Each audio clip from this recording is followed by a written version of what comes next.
I'm back here at International Plaza along Anson Road, Singapore. And for the last ramen in the series, we are visiting Enishi in search of the best ramen in Singapore. I might have just kept the best for last, because even looking at this place online, Enishi is exuding authenticity. Their whole decor is straight out of a ramen bar in Tokyo, having like 10 seats in the restaurant. They also serve a limited quantity of ramen every day, a great indicator that they care about their quality. They feature a tiny menu of just 2 ramen choices: their signature Dashi ramen and Tantanmen, the same one we had at Nakiryu. But the one thing that all, and I mean all truly great ramen places have, or should I say don't have, is enough space for their diners to sit properly. How can the ramen be good if you're not shoulder to shoulder with some stranger, right? I kid, but their ramen is definitely no joke. Having already won a Michelin Bib Gourmand award in Kobe, and is now rapidly winning over the approval of the local crowd. Seems like we are headed for some delicious ramen today, surely. For the last time in the series, let's get it, guys.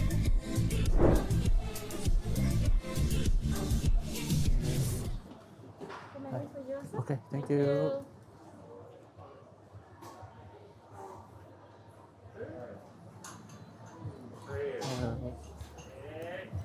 This is $43.56, sir. Thank you. Thank you.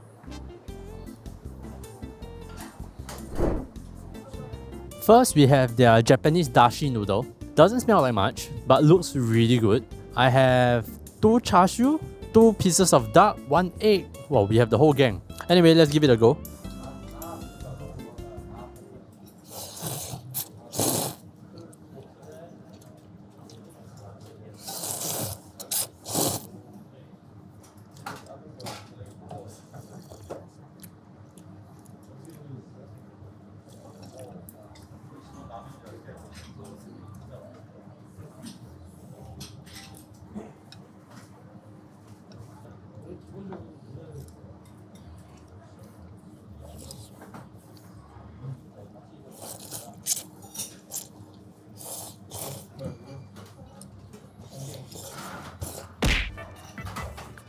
Great noodle texture. These are thicker and kind of like white and flat noodles, but they have such a nice texture and snap to them. Especially in such a light dashi broth, right? You can feel the curves of the noodles so obviously.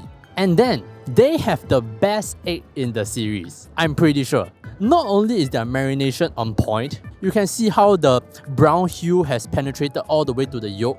The yolk is just so gorgeous. It's like a step beyond what you see in the usual ajitama. There's this like, I want to say glowing look to it. It literally looks like a gem. And that results in a very rich egg yolk flavour complemented really well with the seasoning. I believe this is done by leaving the egg in the marination for longer so that the egg yolk has more time to gelatinize. And this is something that I'll be trying to do in my own ramen. The duck char siu is good too, really tender and tasty, and good variations of toppings. They even have very interesting one like orange zest. I think it kind of works. It's not obvious to me that it works, but I think it kind of works. It's not unpleasant.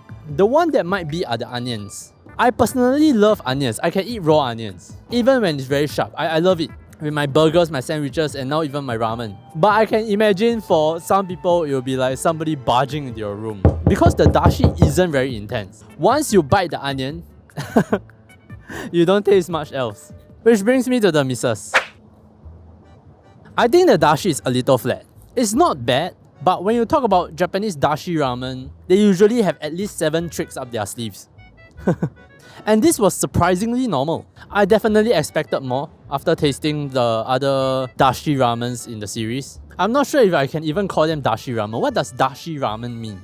Doesn't every ramen have dashi? They have their Japanese dashi ramen, right? Dashi, shio, and shoyu, which I understand as which flavor profile is more prominent. So if you want shio, it must be more salt forward. If you want shoyu, it must be more soya sauce forward. But yeah, whatever. Since the middle of the series, I've not been a fan of how the categorization works. And then the second miss, the char siu is not tender. Tough even. Which I have to assume that is a chef's choice because it's very easy to tenderize pork. Most of the times with pork belly, you will tenderize it a little bit more than you would have intended to. But this is just tough. I lost count of the number of chews. It's still tasty and the aburi scent is very nice. In fact, the aburi scent is quite prominent in the restaurant itself. But personally, I would like it to be a little bit more tender. I like my char siu to have the lean parts, but this is a bit too much. And then next we move on to their signature dish, the Tantanmen. So apparently they provide a manual on how to enjoy their Tantanmen. First you give it a nice mix, and then you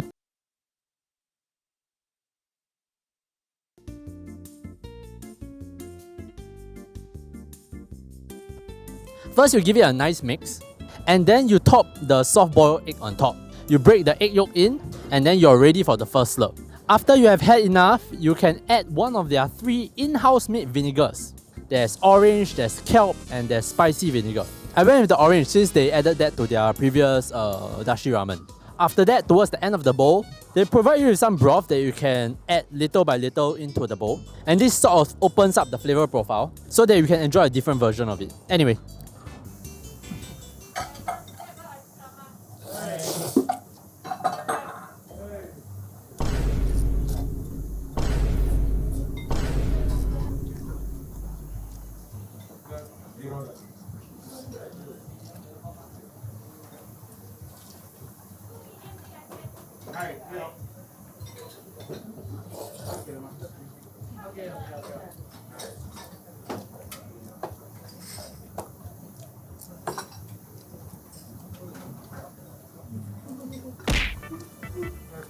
Maximum impact. The peanut paste, the egg yolk, the pickles, the herbs, the fragrant oil, they all work together so well to deliver such a punch. That combined with the thicker, more snappier noodles, it really brings the impact across. It's so hearty, delicious and satisfying. Every ingredient is meaningful. It is actually as delicious as it is good looking. And then I went with their orange vinegar, and what a job it does in brightening the palate. Especially in such a rich and thick flavor profile, right? The orange vinegar does so much. Vinegar is a key ingredient of Tantanmen, and this is such a good way to do it. They could have gotten away with serving vinegar from the tub, but they actually made the effort to create 3 in-house vinegars, which is not only delicious but fun to do as well. Also, there's a spice that they use in their cube meat that is very familiar to me or to the local palate, but I just can't identify it. It's just right there, but I just can't find the taste in my taste library. Maybe it's cinnamon? Clove? I don't know. No misses. As a Tantanmen, this is a ball of Otani's bag. I don't even want to start finding a better Tantanmen because it will take too long. 1 plate I'll walk for the ramen, 2 plates I'll take a bus for the ramen, and 3 plates I'll go anywhere in Singapore for the ramen. And Enishi is 3 plates. This is referring to their Tantanmen, by the way, if it's not already obvious. And this dish, can I talk to my Mee Po Ta and Kan Lao Ban Mian people for a while? This is like finding out that your favorite Mee Po uncle is married to your favorite Sogong Mian auntie, and their daughter is Sakura from Le Seraphim. If you're a Mee Po person or Kan Lao Ban Mian person, you have to try this. This is your jam, just as it is mine. And that's it. That is the last bowl of ramen in the series. Woo! 3 months eating ramen, traveling to Japan and back, and now there is but one thing left to do. It's time to sum it all up, moderate the ratings, and give out the awards, which will come next week. This is probably the hardest moderation that I'll have to do because the good majority of the ramens are very good. So a lot of thinking to do for the coming week. But that's all I have for you guys this time. I'll see you all in the next video.